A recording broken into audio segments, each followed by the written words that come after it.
In recent decades, markets have become more and more integrated across the globe, leading to greater economic interdependence among the US and the other nations of the world.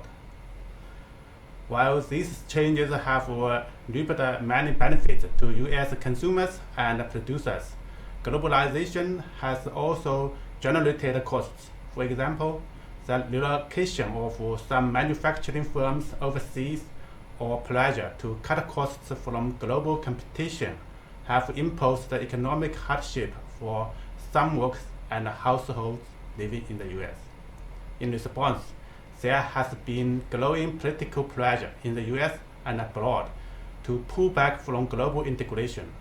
The argument is that great economic independence might improve socio-economic well-being and reduce vulnerabilities to political and economic volatility abroad. Our project is designed to expand our understanding of the potential ramifications of deglobalization for the Great Lakes region, with particular attention on connections among the food, energy, and water sectors. This video presents more details about the model of the region's economy, which is at the heart of the DRFEWS project. Because we are focused on food, energy, and water within the region, the model is not intended to be a general model of all the regional economy, and it leaves out many details of other sectors. This model will be used to project the systemic impacts of different hypothetical future scenarios, like a trade war or changes in energy markets, on food and energy production in the region, and to assess the social, economic, and environmental consequences of these policies. We illustrate how regional economic models work by first considering a quote-unquote closed regional economy, closed in the sense that there is no trade nor other interactions with the rest of the world. DRFEWS begins with the relationship between farmers who make decisions on crop and livestock production and households who consume food products. Food production responds to the demands of regional households, since there are no interregional or international markets in this simplified closed regional economy. However, households do more than just consume food. They consume all kinds of manufactured goods. The regional manufacturing sector uses capital to produce other goods for those regional households. The agricultural and manufacturing sectors require energy to generate their products. The regional energy sector provides energy inputs for farmers and manufacturers, as well as for households. Within the energy sector, both renewable and fossil fuel producers generate energy, with renewable generators requiring land as well as capital for production. Farmers are directly involved in the production of renewable energy by providing feedstocks for its production, like corn or biomass, and farmland can be used as a site for wind generation and for shale gas development. Producing energy results in pollution, which can create additional costs to society due to the negative environmental impacts.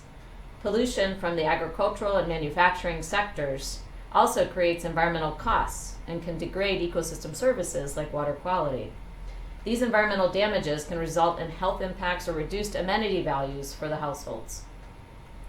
Governments can use subsidies or other incentives or regulations to change the trajectory of technological and economic change, and to reduce pollution or to increase ecosystem services to improve the long-term well-being of regional households.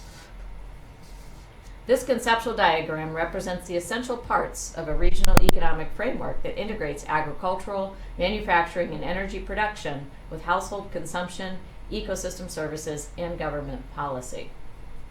To represent these systems and their interactions, we are developing a dynamic regional modeling framework, which we fondly refer to as the DRFEWS model. The DRFEWS modeling framework, shown here, is a rigorous accounting of these systems of systems. Our approach is to build a dynamic stochastic general equilibrium model that accounts for changes in markets over time. To consider different hypothetical scenarios like a trade war or policies to promote greater energy independence, we embed this model into a larger national and global economy by accounting for the flows of traded agricultural and manufactured goods, as well as the impacts of environmental pollution on other regions.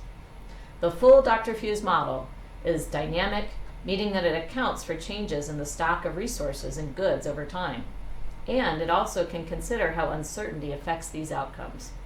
For example, the full DRFEWS model can consider how uncertainty over future weather conditions affect farmer decision-making, and what it means for which policies are better for guiding the regional economy towards the optimal levels of resource consumption and management. By understanding these relationships, we plan to use this framework to consider hypothetical what-if scenarios that could be helpful for regional decision makers who are seeking to maximize the potential of the Great Lakes economy and its environment for the benefit of all the people living in the region.